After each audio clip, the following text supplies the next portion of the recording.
cast as the undisputed champion of black America, standing in opposition to Donald Trump on behalf of all African Americans. But Lewis does not speak for all African Americans. Mason Weaver used to be a Black Panther, for example. He now says Lewis is a, quote, civil rights turncoat who's collaborating with the Democratic Party to oppress black America. Mr. Weaver joins us now to explain what he means. Mr. Weaver, thanks for joining us tonight. My pleasure. Really, my pleasure. So what did you mean by that? Well, you know, in the early 70s and late 60s, we were demonstrating and protesting for the right to compete as adult citizens in America. We were not demonstrating to be taken care of better. Now, Congressman Lewis, he marched across the Pettus Bridge, and they beat him and ran over him. But those were Democrats. It was Democrats. George Wallace stood in the schoolhouse yard. It was Democrats, Bull Connors, that oppressed folks. It was Democrats that voted for the litmus test called the literacy test and the poll tax. He was fighting Democrats. But after they beat his behind on that bridge and ran over him and stomped him on the ground, he got up and turned and joined them. He joined the oppressors and became a stooge for them, where he was now sitting and presiding over the destruction of the black community, the destruction of the black men, destruction of the black woman with drugs and gangs. He has presided over the worst school system in the world, where black people are learning only to be gang prep. So I'm outraged that the demonstration that he had early in his life has turned into a subjugation of his rights and authority as a black leader.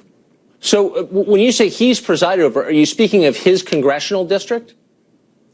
Not just his congressional district, but the Congressional Communist Black Caucus that has every district they own and control is a ghetto hellhole. It's a place that no one wants to go to. They're in control of every inner city school system, every inner city police, every inner city jail. They have produced nothing but drugs and misery. Black-owned businesses, black-owned housing has been reduced. They have presided over the destruction of black people. They should be ashamed of themselves, and I don't understand why any black person could be a Democrat. Huh. Interesting. So you believe that John Lewis, when he gets up and says anything, is already discredited because of what he's failed to do since the civil rights era? He has done nothing. John Lewis, bless his heart, it took courage to do what he did in early life.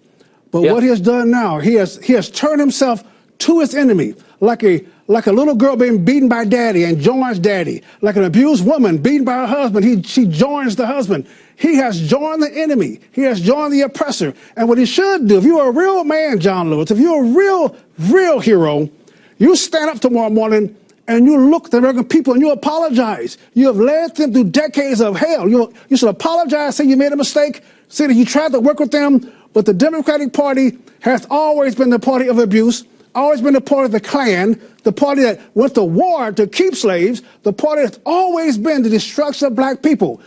Mr. Lewis, you have presided over the destruction of black America, and you owe us an apology.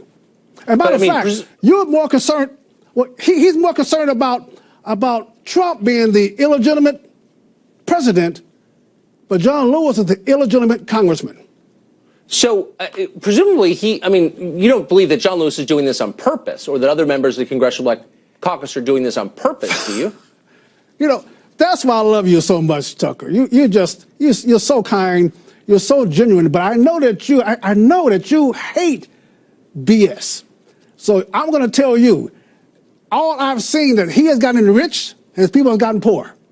The Black Caucus has gotten more power and influence, and the black people that presiding over has gotten poor. More drugs, more gangs, less business, less home ownership, less education, more jail, more drugs. Now, if you did that in your job, you'll be fired. If you did that in any place else, you'll be fired. The worse black people are, the poorer we are, the stronger the Congressional Black Caucus is, the more powerful Democrats are, the worse off black people are. So I'm just saying, as a citizen of America, looking around my country, I'm saying that every place you find black people and Democrats, you find poverty. Now, wait for someone to say where I'm wrong. You find disgrace, you find degradation, you find no jobs, you find a place that is utterly unlivable. That's his legacy. Huh. Mason Weaver, not a mincer of words. Thanks for joining us tonight with your perspective. Stay right. Appreciate it. Stay right. We got to just stay right. Thank you for having me. Appreciate it. Thank you.